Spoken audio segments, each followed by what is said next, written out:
Light light light light light चल रहा, दिख रहा है, लाइट है, मस्त लाइट है।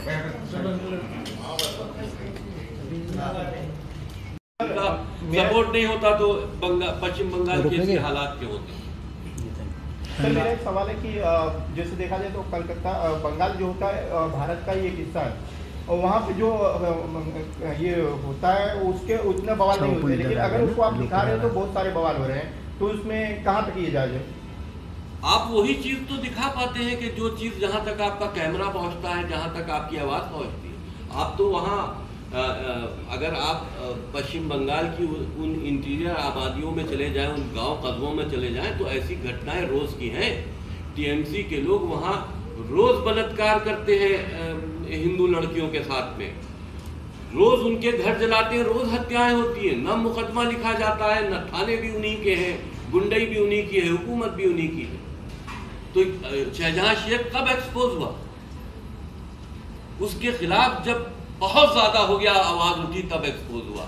लेकिन वो कितना लड़कियों के साथ में वहां पर, हिंदू लड़कियों के जिनके साथ में आपने पूरी स्टोरी देखी, कितना हो चुका था।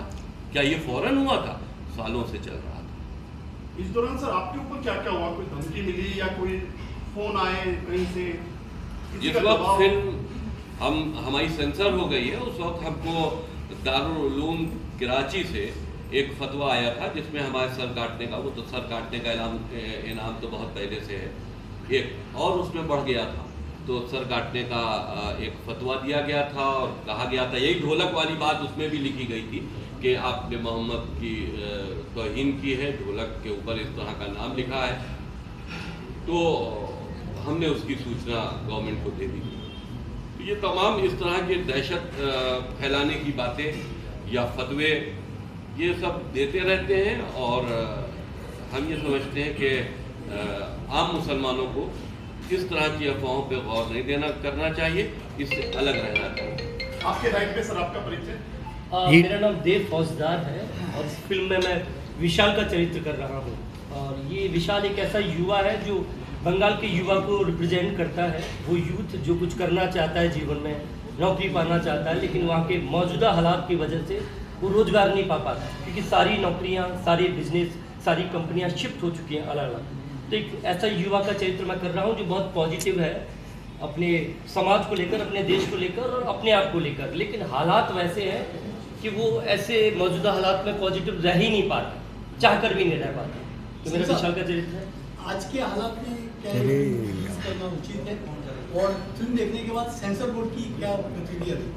अरे हो तो गया सब। सेंसर बोर्ड ने तो पहले उसको हमारी फिल्म को खारिज कर दिया, सर्टिफिकेट देने से इनकार कर दिया।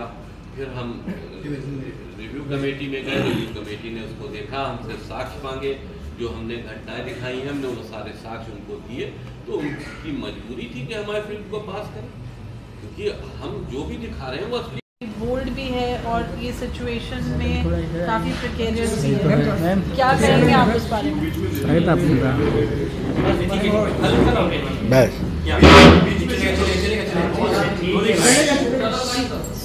क्या कहेंगे नीत, कैसा रहा ये पूरा experience? How concerned are you no, because there is a direct name mention on your back?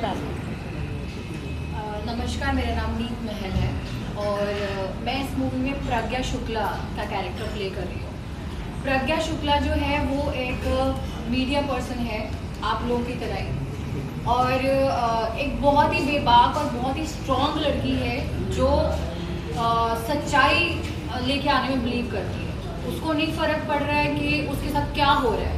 इस ड्यूरिंग उसके साथ बहुत सारी चीज़ें ऐसी हो रही हैं जिसमें उसको ज़ुबान बंद करने के लिए उसके साथ ऐसी चीज़ें की जाती है। जो एक मेरा सीन बहुत वायरल हो रहा है जिसमें मेरे कपड़े रिप ऑफ किए जाते हैं और उस पर लिखा जाता है कि वोट फॉर मैडम।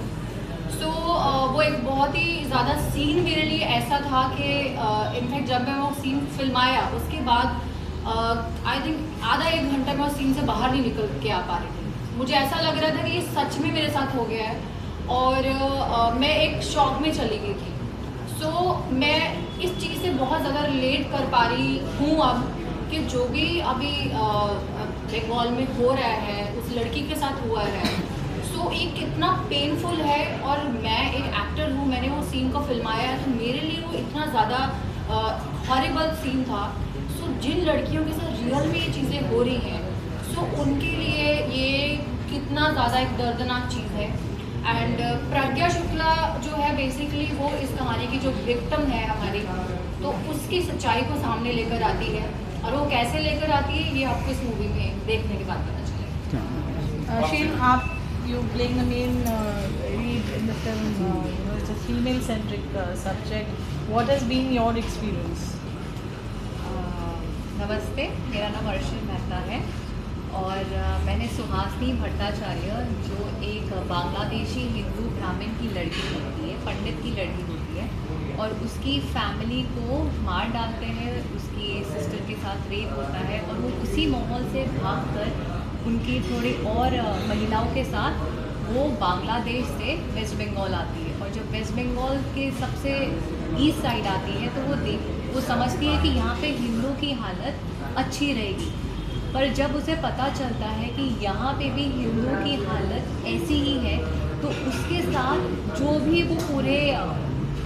भी वो प्रोसेस में, पूरी जर्नी में उसके साथ बहुत इनजस्टिस होता है। बांग्लादेश में उसके साथ इनजस्टिस होता है और बंगाल में भी इनजस्टिस होता है। वो सोचती कि भारत में, हिंदुस्तान में जबकि हिंदुओं की हालत अच्छी होनी चाहिए, तो ऐसे क्यों, यहाँ पे भी वैसा माहौल क्यों है जो बांग्लादेश में है। तो वो इसी मुद्दे को लेकर वो अपनी आवाज़ उठाना चाहती है। जो भी उसके साथ ऑपरेशन, जो भी उसके साथ इनजस्टिस हुआ है, वो पूरी दुनिया को बताना चाहती है। Human right council, government of India, सारी मिनिस्ट्रीज़ को, सबको बताना चाहती है कि वहाँ पे जो हिंदुओं की हालत है, वही हिंदुओं की हालत बंगाल में भी है।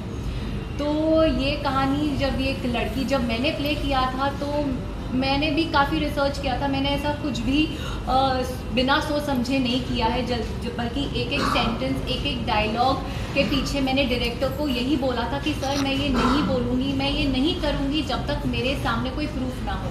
तो सर ने मुझे काफ़ी वीडियोस, काफ़ी चीज़ें दी थी रीड करने के लिए, and when I went through it is only when मैंने वो डायलॉग्स बोले हैं, वो चीज़ें की हैं।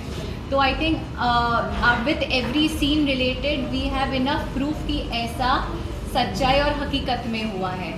और ऑफ कोर्स ये सीन इतना इंटेंस था जिसके लिए मुझे एक कैरेक्टर में इंडल्ज होना बहुत ज़रूरी था। तो मैं मेरे जोन में ही रहती थी through out the 35 days, because मुझे एकदम ऑनेस्टी और सच्चाई से ये लड़की को दिखाना था सब लोगों के सामने, ताकि ये जो सच और दुख भरी कहानी है वो ऑडियंस को रिलेट हो।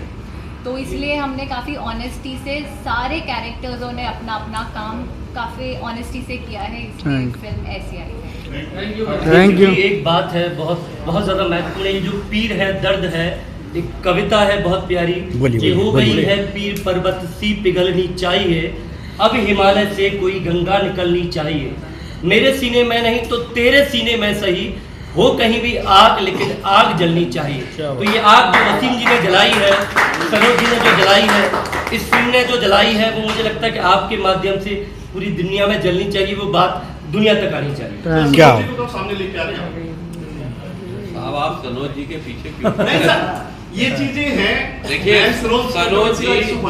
सनोज जी खुद अपनी मर्जी से गए थे, खुद अपनी मर्जी से आएंगे, जब आएंगे आपके सामने। लेकिन आपका पैसा लगा। देखिए मैं तुम दे दो, बेकर हूँ।